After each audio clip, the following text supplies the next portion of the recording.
Is there any more beautiful feeling than the Friday Punch-Out? I'll tell you what's more beautiful. A Friday Punch-Out, and there's still sunlight before 5 p.m. It's a beautiful thing. And of course, you know my routine now. It's time to brew myself with a good classic. And I do have a nice transport vessel too. For those of you that aren't aware of that kind of joke, the transport vessel is trying to find any I'm so excited for Friday, I'm losing my words. The transport vessel is a way of trying to bring beer over to a friend's house, but in the most crazy fashion possible. You might think you bring it in a cooler, you might bring it as a case of 12, but sometimes you can be super creative with how you transport it. It could be a bed sheet, fold it up. You can use like a milk crate. You can use toolboxes. I've actually used toolboxes before, but in this case, I'm doing something for myself. I have here, voila, my transport vessel is a Christmas cookie tin that I've had stowed away. So I'm opening it up for my present to myself. I came across this beauty once again. This is one of my personal favorite beers, the Boreale IPA du Nord-Est. I can't believe I managed to find this yet again.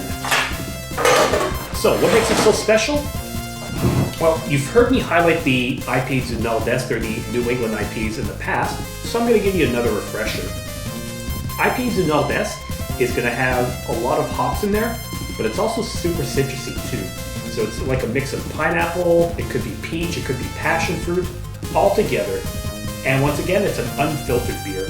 So during the fermentation process, if there's any sediments involved, they actually keep it in there, keeps it clouded, and it's actually going to sink to the bottom. But we got to get on to the other way that I call this, the bear juice. I like to call it that just for amusement. You're probably thinking, what does bear juice have to do with beer? Well, you're fermenting grains that were combined with the juice after you squeeze it from a bear. How do you catch a bear? Because when you think about it, trying to juice a bear sounds like a very painful process. Well, I guess you got to get it to calm enough. So if you look on the label right now, they're putting some hops on a fishing rod here with a hook. So the hops become the bait to catch the bear. Of course, this probably defies logic because who on earth is going to go fishing for bears? It's not like you're going to throw it in the water and then you'll reel one out from the lake, right? I'm getting to cheese territory again, aren't I? Okay, let's get this beauty poured.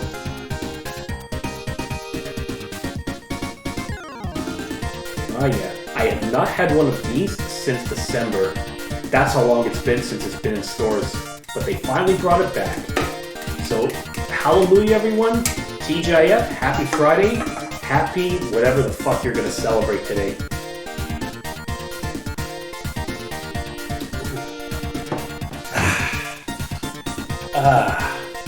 I miss this thing. Glorious bear juice. Seriously, I haven't had this thing in so long. I'm so glad that I was able to get it again. It's like, I don't know, what a thing of beauty. So on the menu tonight, I had some potatoes that I thought that I did not want to have go to waste and rot on me from the inside. So I'm going to be using that to make some more fries for myself. I've already done them in the past and I'm sure you've seen my basic recipe too. One of my earlier videos. It's a thing of beauty and also very simple to do. And the great thing is you don't have to worry about wasting time peeling potatoes. Just keep the skin on and let it bake in its own juices and skin. In fact, there's apparently some fiber into the skins. Well, not in the skins. Fiber's good for you. Keep the digestion functional. Yeah, I love this stuff. And then to join this later on, I'm going to be doing a piece of turbot, most likely breaded up. I guess it's like my own home version of a fish and chips meal. I was remembering something that my mom used to say a while back. Like, one way to tell if a restaurant or a pub is good is by the fish and chips. If they make a good fish fillet, you know it's a good spot. And I remember that back when I was going downtown to pubs, when that was a thing, there's always one thing I would like to try out. Quite a few good ones, and sometimes they're even so generous, you would actually get 2 fillets for the price of 1. Now that's a bang for your buck. Obviously, I'm not going to be able to make it as rich as they do, because I don't plan on putting it in thick batter and butter. But for what I need to do, it'll get the job done. It's a thing of beauty. Well, this thing's a thing of beauty too. So you don't need to see me chopping up these potatoes. You know my routine. You've seen the recipe. So I'll continue with this, and we'll see where we end up tonight. Anything is possible in the Cheese Cafe, right?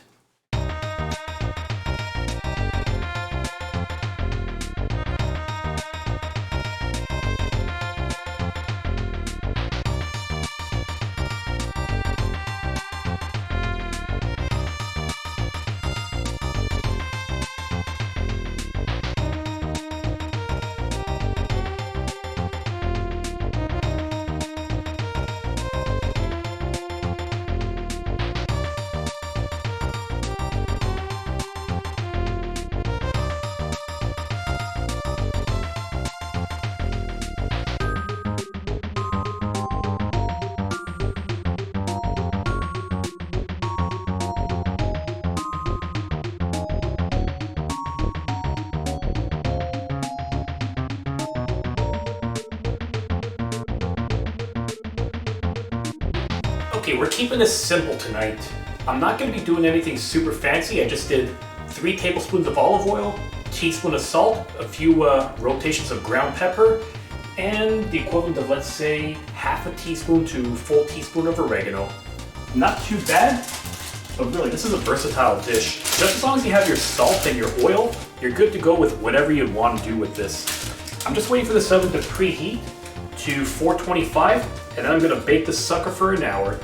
So that gives me plenty of time to enjoy my beer and to maybe whip up another, well, not whip up another, what was I saying again? To whip up my fish. That's what I wanted to say, whip up fish. But then I could probably enjoy another brew while waiting for that too. So we'll just play the waiting game once more. Hey, what's up, man? Oh, and apparently I have a spectator over here. Little Felix wants to critique my potatoes. What do you think, Felix? Should I put more salt on it? I think he's just enamored by the camera. Silly cat.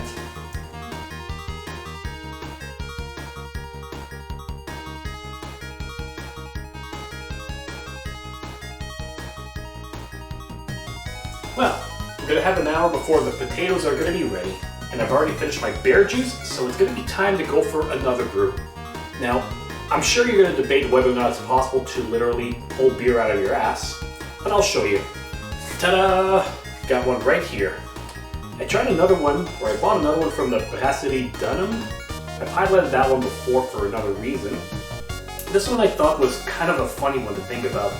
A 4.5%, so not too strong, and it's called the Fish&Chips Pinball Pale Ale. So when you look at this thing, what is the first thing you think of when you think of Fish&Chips?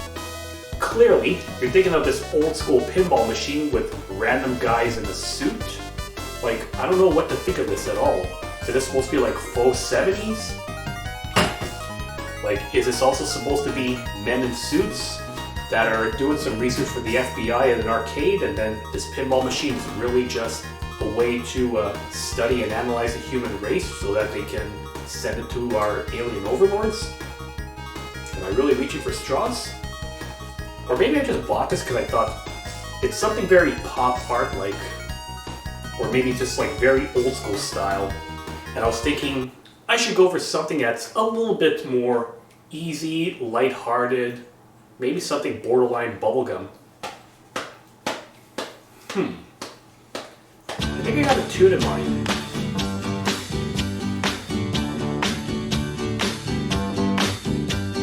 Sugar.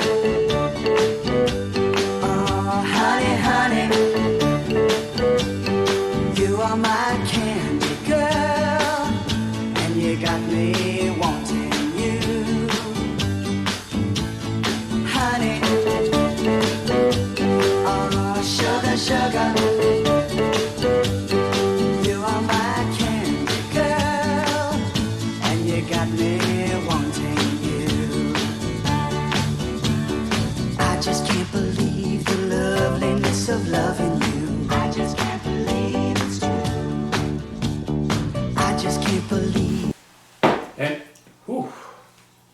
almost feel like I was in the 60s again.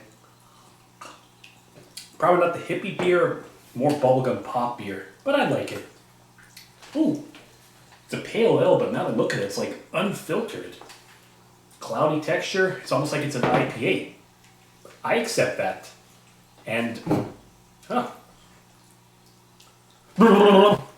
there. Had to shake off the psychedelia for a second. Okay, so now that this is done, this is a work in progress. I approve. I'm gonna be moving on to my fish very soon. And hopefully have like some other kind of ideas coming up. Alright, so just in case you need a reminder of how to do some breaded white fish, it's actually very simple. First thing I'm gonna do is take 2 bowls over here. One of them I'm gonna put like a generous amount of breadcrumbs, because you want to have a nice breading and coating around it. And then to be the liquid to bind it all together is going to be a single egg. Nothing more, nothing less. Just break it here,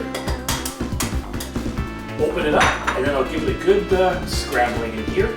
So what you're going to do is you're going to take your fish, roll it around the egg, roll it around the breadcrumbs, and then you're going to be baking it, or you can even fry it up if you want to. Personally, I think I'm going to bake it, because I haven't done that in ages.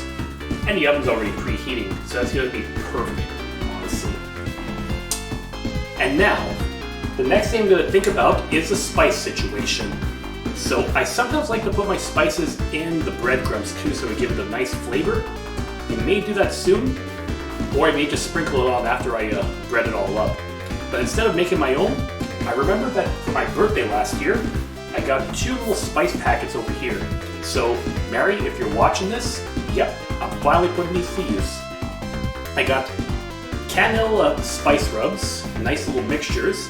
It's just a matter of which one I'm going to want to use. So we got sweet and smoky rub, which is a mix of brown sugar, lemon peel, and mustard. Tangy, and it's almost like the same kind of ingredients I would use on a barbecue chicken. I'm going to do that again sometime. And the other one is Stockholm lemon dill, mix of dill, chives, and lemon peel.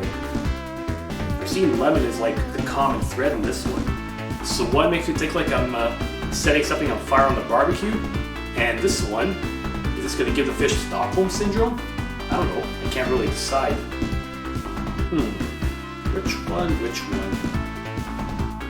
You know what? I'm going to go sweet and smoky today. So, let's see what this is like. Ooh. Nice brown red color. I love it. And the beauty is that it tears off and there's a resealable bag here. So you don't have to worry about the spices going bad.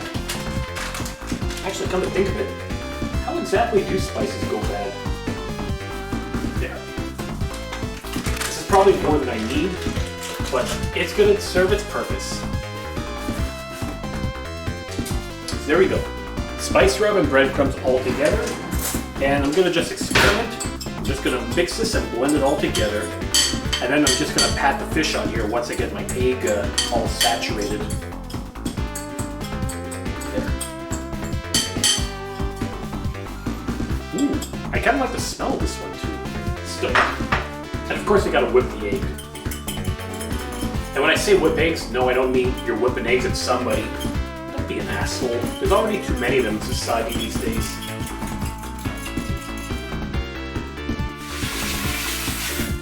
I don't feel like doing anything too fancy today. Not much butter with the fish. No, I suppose oil. I just want to use some regular canola spray just to get this all, make sure it doesn't stick to the pan.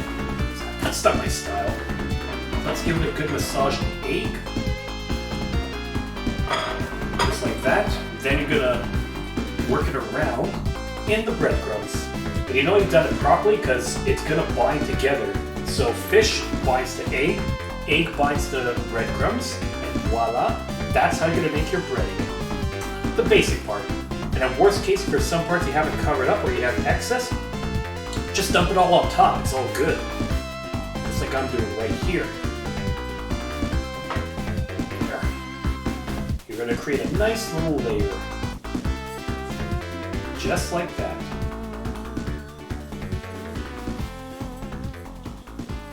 Voila. And now, get this on the pan.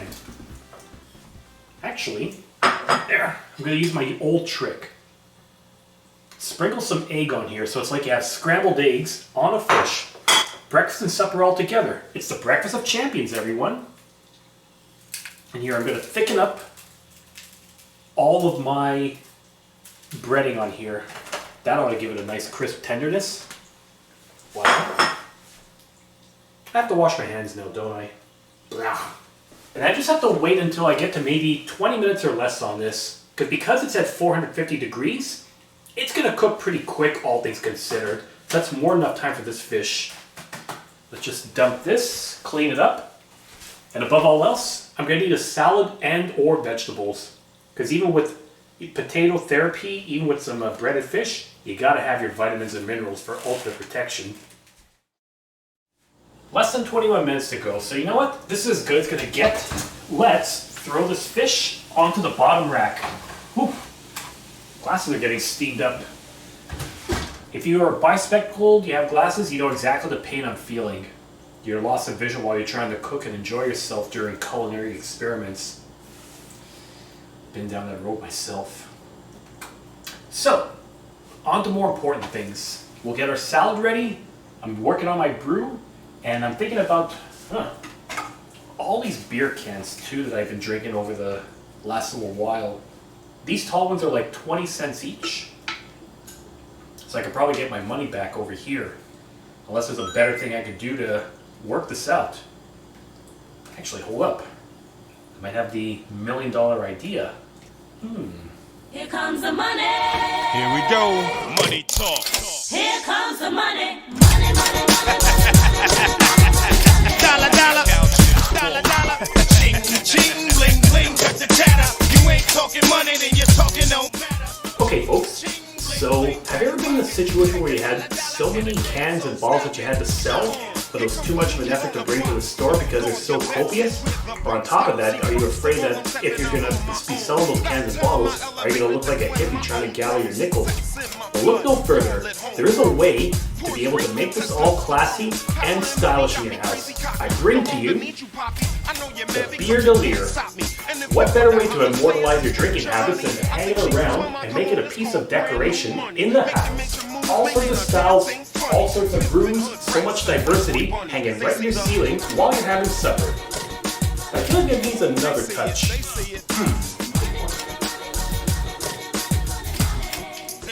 Say what? Money. I'm global dollar and roll with about 50. Like to go out smelling fresh and looking spiffy. Don't like clean money, I want my money in rent to the be bank. filthy. Plus with their retirement fund, I can't tell till I'm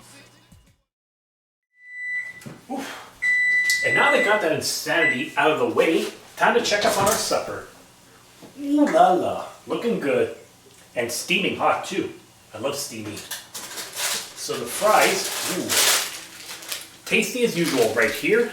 I have not been disappointed with my own rations and my own supply. And the fish, also looking excellent.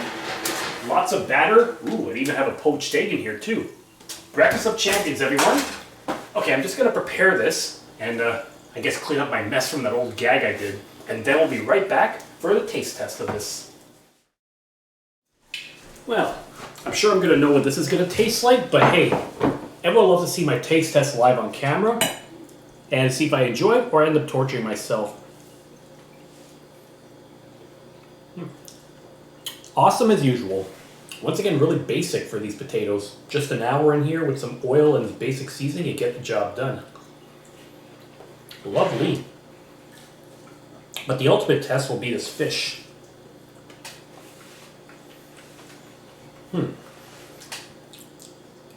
Slightly sweet, slightly smoky. Not quite like barbecue chips, but smoky enough that it's tasty enough. Loving it so far. It's not bad again. I may not have learned a lot today, but I'm hoping with today's edition of the Boreale Cheese Cafe, you walked away amused and then some. So thanks for watching, everyone. While I'm going to be enjoying this, I'm hoping that you're going to be enjoying watching this. So hit that subscribe button below. Leave a like, leave a comment if you want more. And above all else, keep spreading my bad jokes everywhere. And if ever you're bored, just remember, you can always build a beer chandelier for yourselves. Take care, everyone.